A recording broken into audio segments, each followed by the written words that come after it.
All right, we will call to order the September 12th meeting of the Stillwater Planning Commission. The process this evening will be to call for items on the agenda. The commission will hear briefly from staff first, then the applicant and/or their representative. Then we will open the public hearing and hear from those in favor and/or in opposition to the request.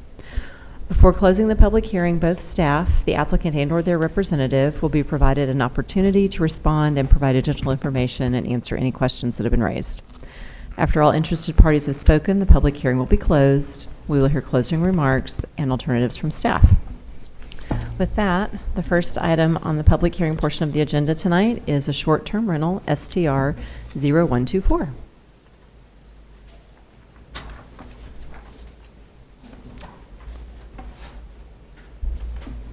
Good evening, Planning Commission. My name is Diana Hood. I'm the Associate City Planner. And as stated, this item is a request for a short-term rental license at the address 3417 West 31st Avenue. Here is an area map of the subject property.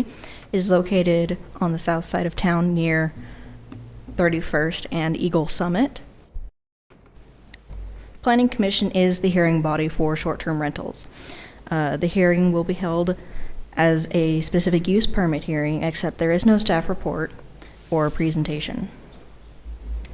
As a reminder, the city cannot enforce private restrictions or covenants, but the Planning Commission can give weight to them as part of the deliberate process. Are there any questions for staff? I don't see any. Thank you. At this time, we give an opportunity for the applicant to come forward and present any information.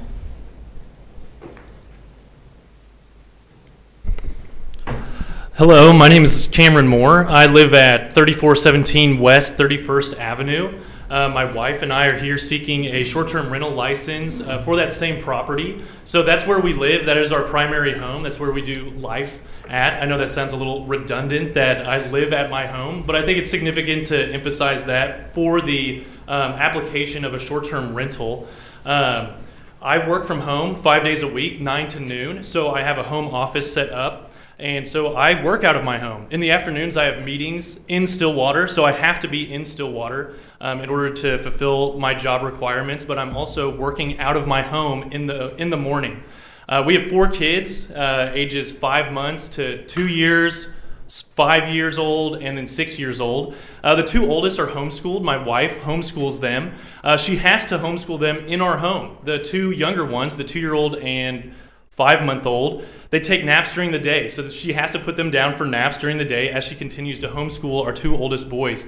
Our 2 oldest boys also go to school 1 day a week here in Stillwater, Mondays 8 a.m. to 3:30 p.m., and so that ties us to Stillwater as well. We have to be functioning in our home in order to do that. We also have community groups that come over. Sunday night we have 5:30 to 8 p.m. Where we cook a meal and invite our friends over for our community group. We do that every Sunday. So that again ties us to our house where we are preparing that meal beforehand and then also hosting people that evening. We also have another community group that meets 9:30 a.m. to 11 a.m. in our home Monday mornings. So as you can see, we work out of our home, we do school in our home, we have our community in our home. I think that's significant for 2 reasons with this short-term rental license. The first one being that we will have significant standards for who we allow to rent our home. The furniture is our furniture. The plates are our plates. The beds are our beds. So we will have the highest standards on who is going to come in. We want to have confidence that they will treat our home with respect, that they will treat it like it is their own, because it's our own.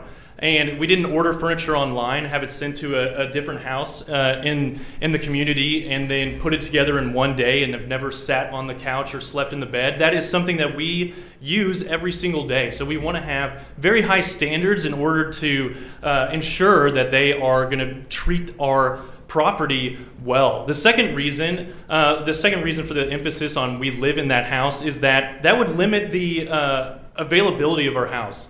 We have to be in there every single day.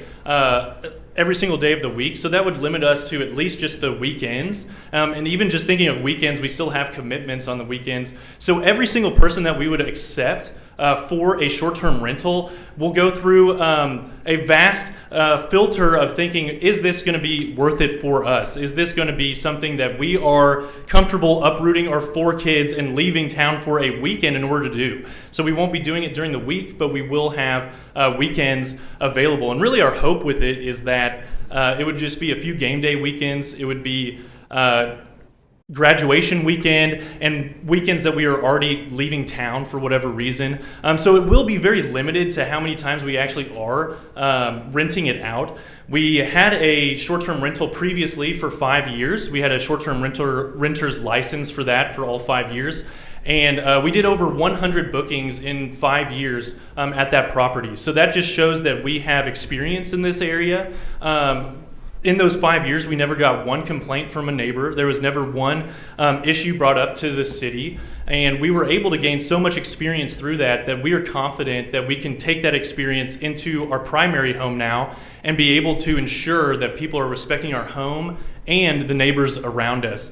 Just a few rules that we have in place in order to ensure that would be, number one, there's no parties. So that's a filter that is on the website.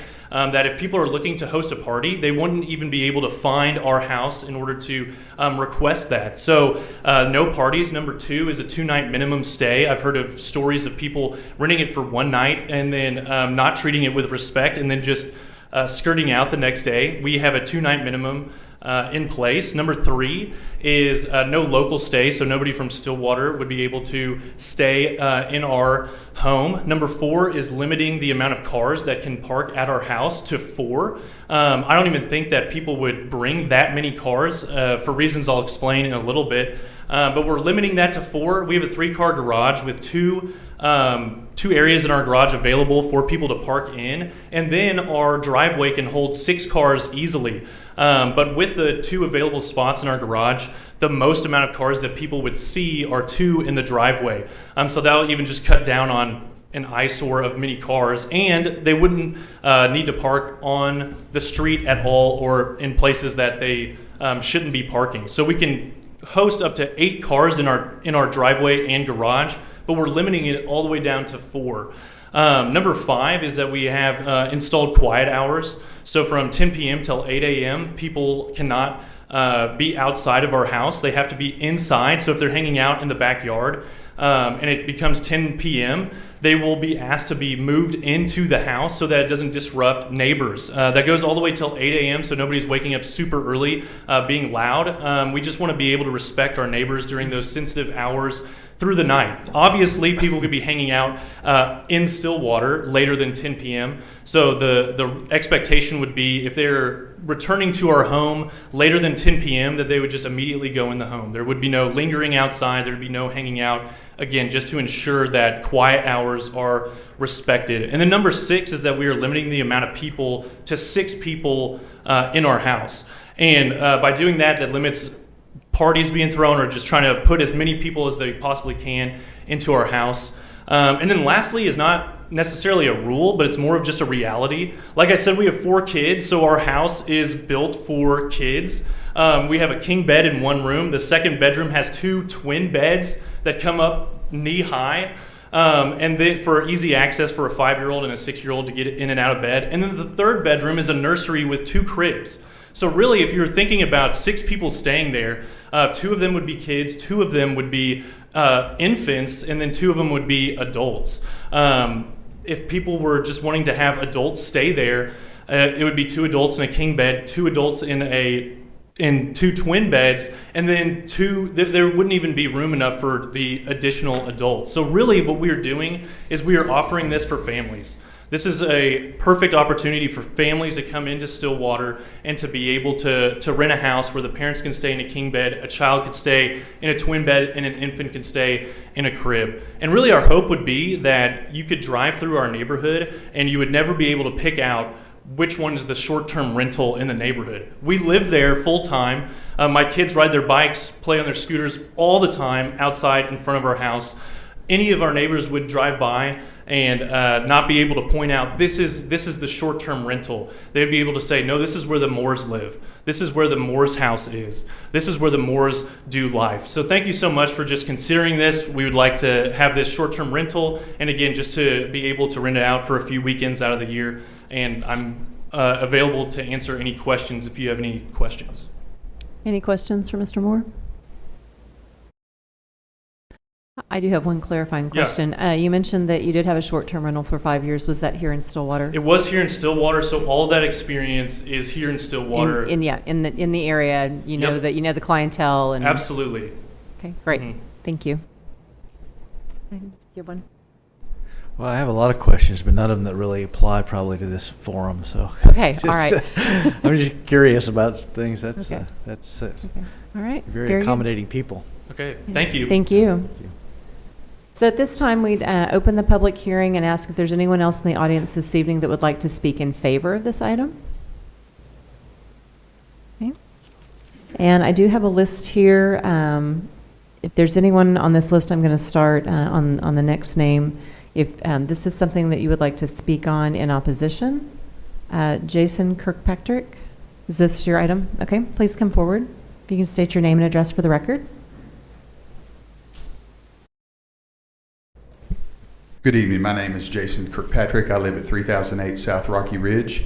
I received, as I assume everybody else did that lived within a 300-foot radius from the property in question, that if that application had been made and if we had an objection to it, that we were told the process to file the objection. And I did so primarily because I wanted to do some information gathering. But ultimately, in the interest of time, I have with me a couple of things. One is the owner's restrictive covenants, which I'm sure you're aware of. But number 11 states that no professional office, church, business, trade, or commercial activities of any sort may ever be conducted in a residential building. In our lot. So this is the owner restrictive covenants for the Eagle Summit edition. And whenever my wife and I purchased our home, then we had to sign a planned unit development rider stating that we would abide by all of the parts of this particular covenant. So when we were searching for a place to buy, we chose Eagle Summit primarily because we assumed that it would be, based on these, a neighborhood that would be free of long-term and short-term rentals. So naturally, we were surprised when that document showed up in our mail. So, I mean, I have no malice towards the Moores, none at all. I'm just stating the document that I signed and that we bought our house under the assumption that that was the way things were in that particular neighborhood. So, questions? Yeah, you mentioned long-term rentals, so your neighborhood doesn't allow long-term rentals? I would assume not, according to this, unless there's something that we didn't know upon buying our home in that neighborhood. Okay.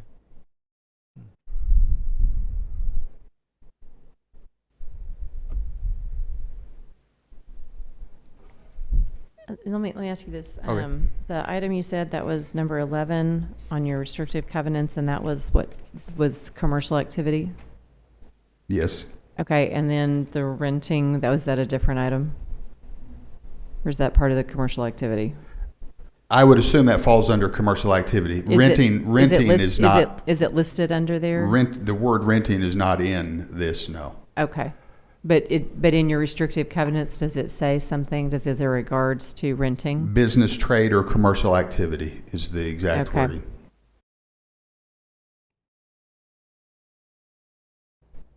Okay, thank you. Thank you.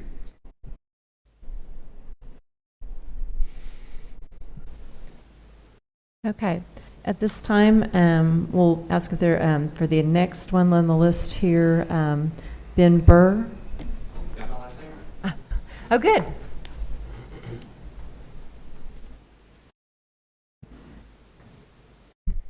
Good evening. I'm Ben Burr. I'm at 2915 South Rocky Ridge Street, just a couple houses down from Mr. Kirkpatrick. And my wife and I were of the same assumption when we bought our home in late 2019 that short-term and long-term rentals fell under that umbrella of commercial activities.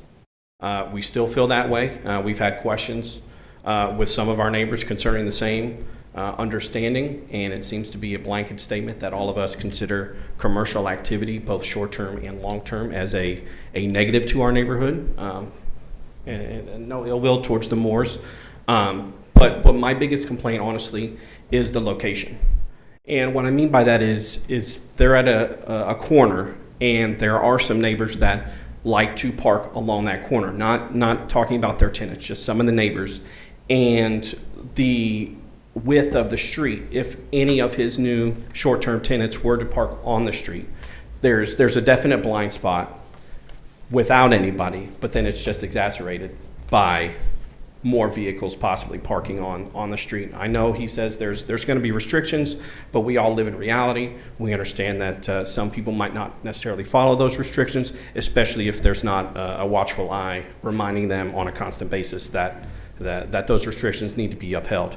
Same can be said for other neighbors that we've had discussions with parking on the street, commercial properties, and what have you, as far as we have bees, so we had to kind of go through a conversation about livestock in our yard, and bees don't fall under that, so a little different, but I'm fine with people wanting to rent out their properties, just not necessarily directly in my neighborhood and directly down the street where I have to kind of drive through a blind spot repeatedly. We do have a lot of children in the neighborhood, and they don't necessarily follow the walk not in the middle of the street rules. So we don't have sidewalks in most of our neighborhoods. So just another added inconvenience, especially with it being on the weekend when kids are most of the time going to be outside. We all know how game days can be, and everybody's having a great time. So just wanted to let everybody know that. And any questions? Thank you. Thank you. The next name on the list to speak on this item is Janet Verner.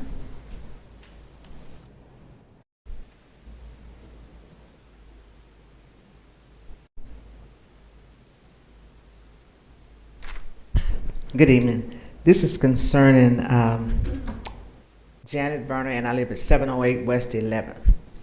Okay, were you here for the short-term rental discussion? No. Okay, I'm sorry. So we've had a miscommunication. So Okay. on here it says that you wanted to speak on the short-term rental. You want to speak on one of the other items, the map amendment and the specific use permit later. For the subject at 716 West 11th? Yes. Okay, we'll get to that in a minute. I apologize. Okay. Okay. Thank you. Thank you. Okay. And I know we had someone come in late, and we had a sign-in sheet if you would like to speak, so I'll give you an opportunity if you'd like to come forward and speak on this item. You want him to sign? It would make some record. It would help us with our record keeping if you don't mind.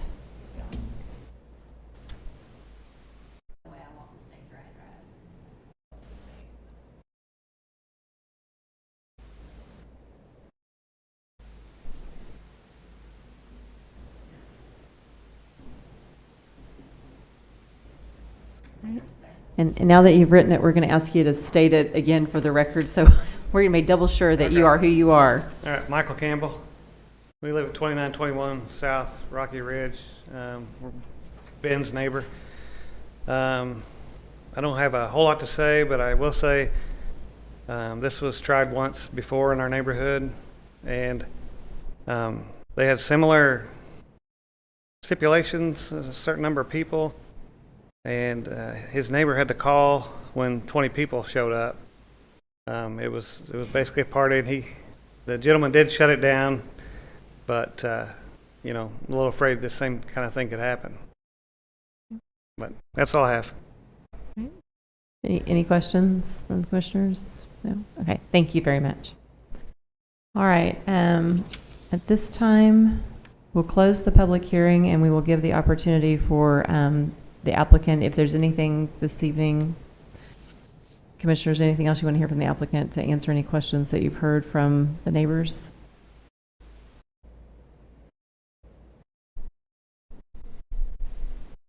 I'm not seeing any. Okay, we'll move next to the next step. All right, at this time, I'd like to, if staff could come forward and give us findings and alternative. Well, I guess we don't have findings and alternatives, do we? I keep thinking we're on another item. That's correct. Your options or alternatives for this item are to either approve the application, defer for additional discussion, or to deny. All right, thank you, Diana. Commissioners, discussion or any motion?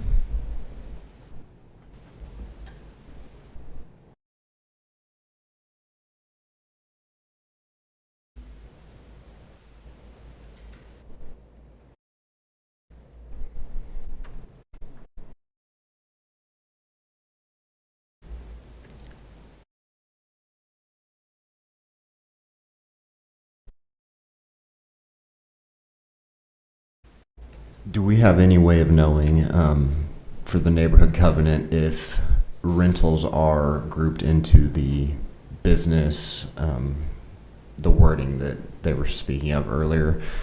Because Janet, you brought up that as a point, if that falls under that, and I'm curious if it does or not. I would have to actually look at the covenants and do more research on the covenants.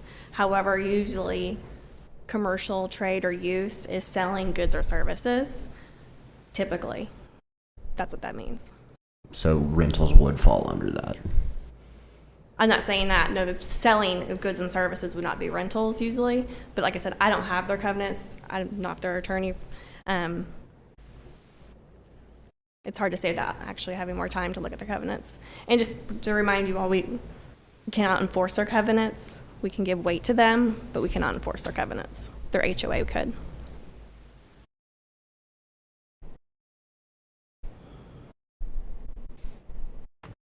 So if that's a piece of additional information that commissioners would like before rendering a decision, I think that's probably something we could ask for and table this to the next meeting. Yes, you can. I wouldn't necessarily be in favor of that, although if we vote, we vote. But when I've done just a little bit of checking on this in the past, really, and I'm not an attorney, so typically what those covenants are directed toward is a mechanic shop out of the garage or a beautician in one room of the home. If they want to particularly limit rentals, then it's specifically called out, because it's a very generalized term to keep businesses from operating there, is typically the interpretation. I would agree with you.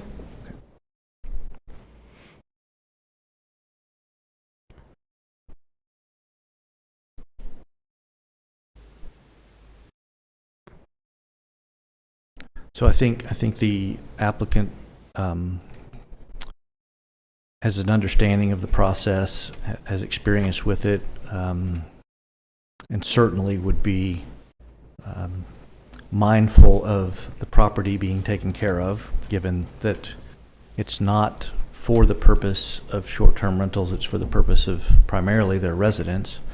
So, based on that, I would make a motion that we approve the amendment, or approve the STR. I have a motion. Do we have a second? Second. We have a motion and a second. We shall now vote.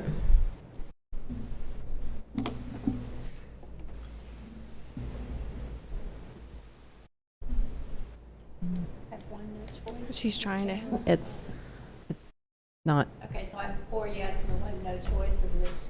Phillips? Do I hear a yes? Yes. So we have a 5-0 vote in support of the motion. Okay.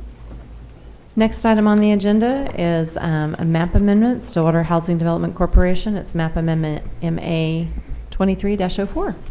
We'll hear from Jackie. All right. Good evening, Commissioners. I'm Jacqueline Porter, the City Planner, presenting the map amendment by the property owners, Stillwater Housing Development Corp., which is requesting a rezoning from RSS, which is small lot, single family residential, to 2-family and multifamily residential district at 716 West 11th Avenue. This is to allow for future multiple residential units on the subject property.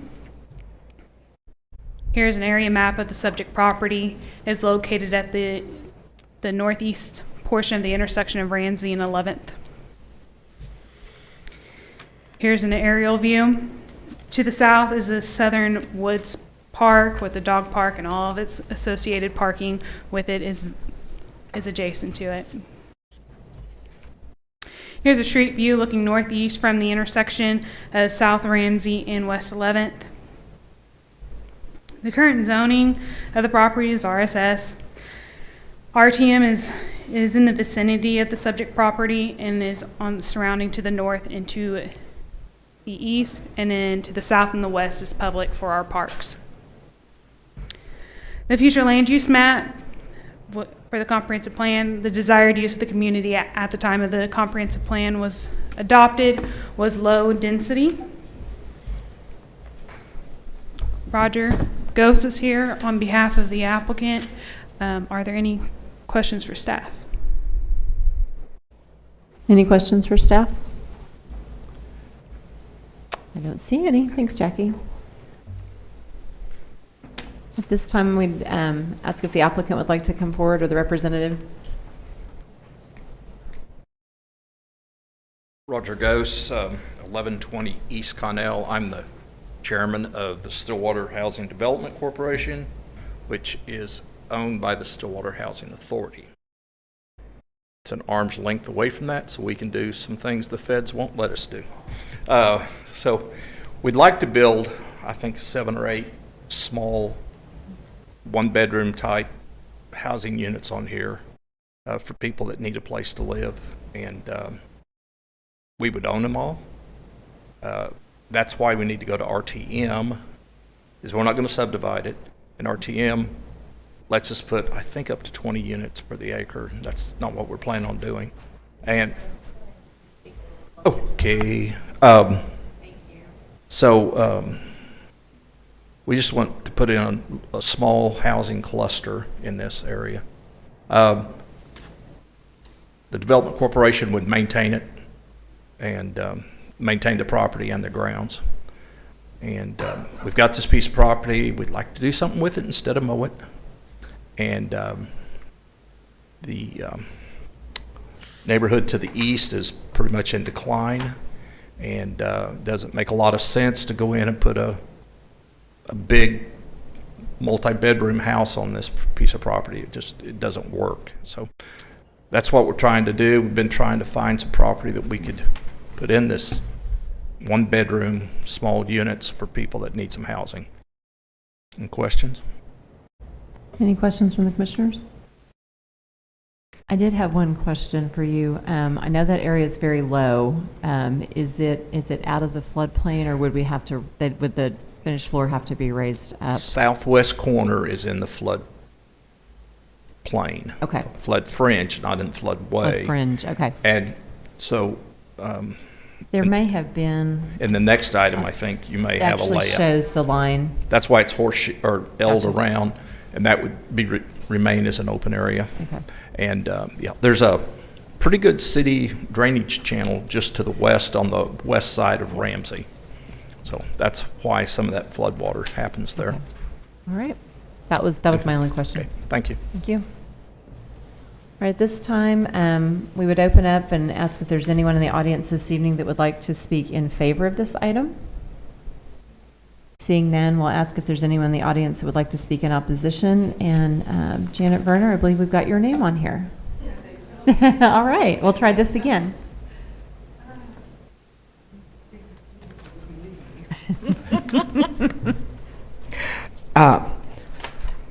My family and we are, I didn't understand what the housing was planning on doing with the land, and it does flood there. I have 2 lots right beside that property. My house is, those 2 lots right beside the red. So that's where I live. I live at 708 West 11th, and then I own the property 706 West 11th. Those 2 lots. And one deeper in the off of 13th. Okay. and I didn't know what they were going to do. That's why I'm here, because I didn't want any apartments. That's what I didn't want. I mean, you know, I don't get all my wishes, but I'm sure a lot of y'all wouldn't want apartment buildings going up right next outside your window.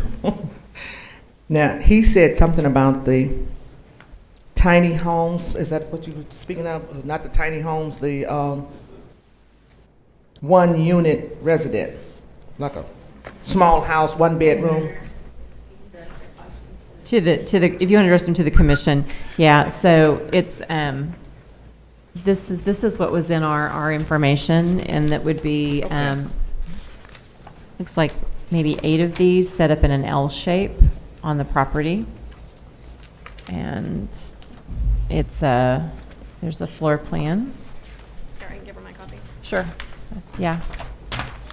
We're gonna hand you a copy so you can see what we have. Thank you. I showed You to bet. some of my neighbors that couldn't. Sure, have this. you can have this one. Okay.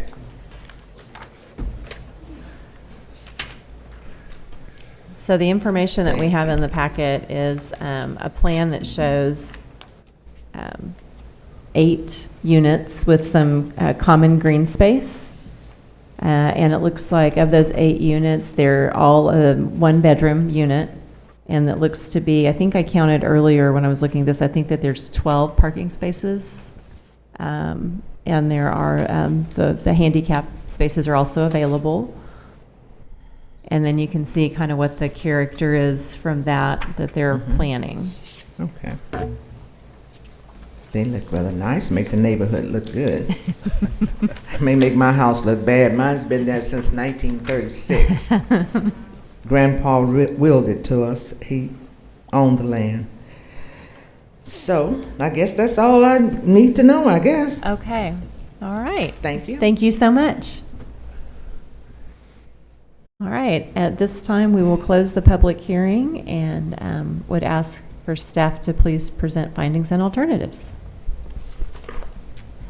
All right, staff's findings. The Land Development Code allows for rezoning via map amendment. 2-family and multifamily district zoning is located in the vicinity. The comprehensive plan calls for low-density use at the property's location. So your alternatives tonight for this item is accept findings and recommend that the City Council approve the proposed map amendment as presented, or find that the map amendment is not an appropriate use for the property based upon the impact to the surrounding vicinity, and do not recommend that the City Council approve the map amendment, or you can find that additional information or discussion is needed prior to making a recommendation and table the request to a certain date. All right, thank you. Any questions for staff? I'll make a comment. I know when I saw what's on the next item, Yeah. what the planned development is for the area, that I think it looks like it would be a nice addition, and it keeps, I think, the character of the scale of homes that are in the neighborhood, and looks like it would, I agree, I think it would be nice to have something in that area of town. We haven't seen any new homes in quite some time down there, so I thought it looked like it would be a positive. No, I agree. I think it's really intelligent infill there, so,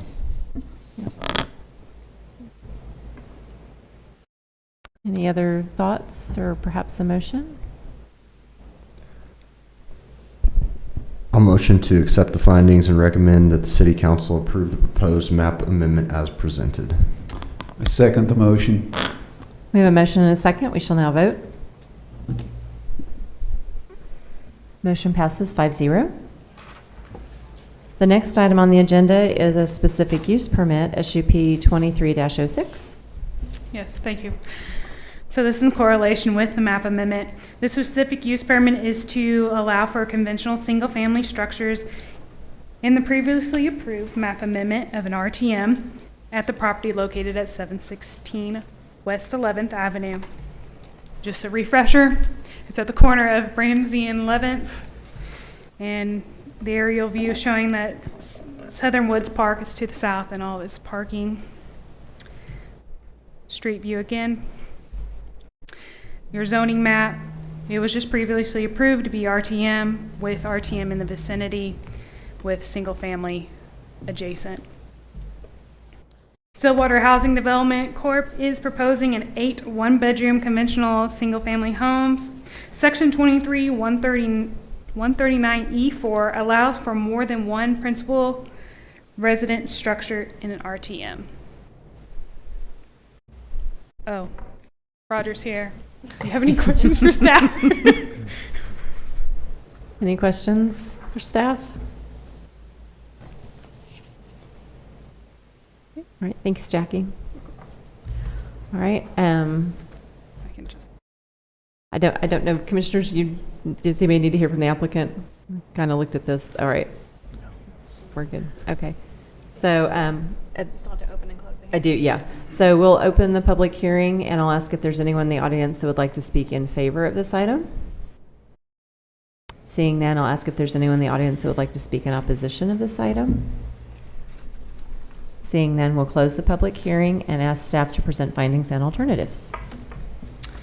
All right, so the findings for this item is the Land Development Code allows for the use of conventional single-family homes in 2-family and multifamily districts, or RTM, with a specific use permit. Section 23, 139E4 allows for more than one principal residential structure on a lot, and the comprehensive plan calls for a low-density use at the property's location. So your options tonight on this item is accept findings and recommend that the City Council approve the proposed specific use permit as presented, or find that the specific use permit is not an appropriate use for the property based upon the impact to the surrounding vicinities and do not recommend that the City Council approve the request, or you find that additional information or discussion is needed prior to making a recommendation and table the request to a certain date. Thank you. Commissioners, anyone entertaining a motion? A motion to accept the findings and recommend that City Council approve the proposed specific use permit as presented. Second the motion. We have a motion and a second. We shall now vote. Motion passes 5-0. Next item on the agenda is a text amendment, TXT 22-02. Yes. All right. The last item tonight is for a text amendment being brought to you again, is for the Land Development Code, Chapter 23, Article 6, Land Use Classification, Division 1, General Section 23, 121, exceptions, setbacks for fences, etc., projections into the yards. The proposed text amendment was first presented to Planning Commission on February 14th, was approved 4-1. After a Planning Commission meeting, members of the community voiced their concerns of the text and the lack of clarity of the proposed text amendment. The item was requested to be pulled from the City Council agenda, and it was. The item was originally developed by staff to address reoccurring cases presented to the Board of Adjustment in relation to the location of fences in the secondary front yard, your corner lots. So here's the necessity, kind of refresh everyone that was there and those that weren't, why they're needed. Since the beginning of 2020, 73 variances have been requested. Of the 73, 15 of them were specifically concerning fences on homes on corner lots. So that was approximately 20% of our cases that went to the Board of Adjustment. In 2020, we had 6 out of the 21. In 21, we had 5 of the 18. In 22, we had 2 of the 21. And so far this year, we've already had 2 out of the 13 variances we have received are for fences. So the current code, I'll leave it here so you can kind of see what it looks like. Staff has made some adjustments to the proposed text amendment and used work with the members of the community to help simplify and clarify the existing text. The major changes between the current code and the proposed text changes. Here's a proposed. The proposed text changes is the change of acceptance in the table to be allowed, and the clarification of the location as yards in B1 secondary yards is defined and is stated as a fence, hedge, or visual barrier 4 to 8 feet in height may extend to within 5 feet of the secondary front yard of a corner lot in a residential zone district.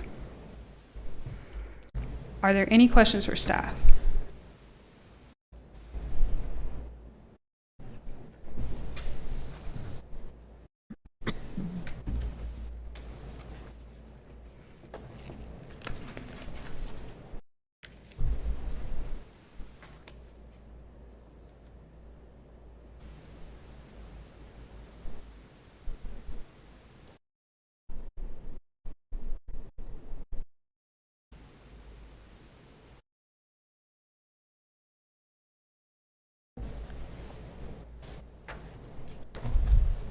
Well, I think this addresses some of the things that I was not real thrilled about before. Yes. So I was happy to see this come back with a rework. So I think this is worded much better. Thank you. Any other comments? Questions, thoughts? Okay.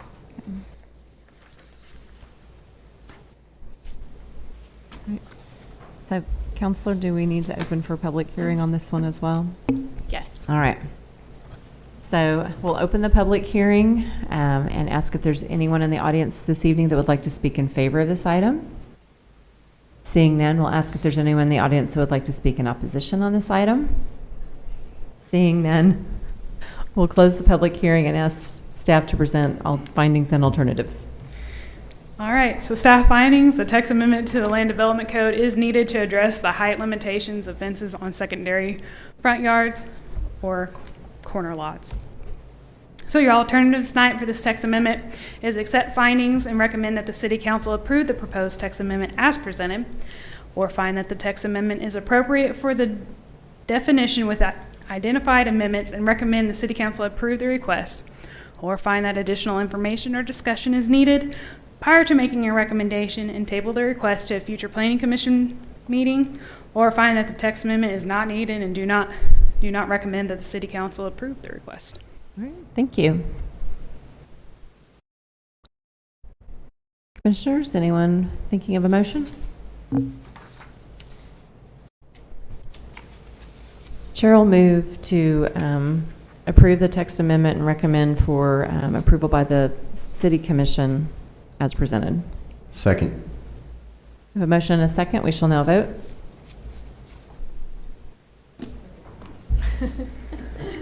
Motion passes 5-0. Thank you. All right, next item on the agenda are miscellaneous items from staff, planning commissions of city attorney for discussion and possible action.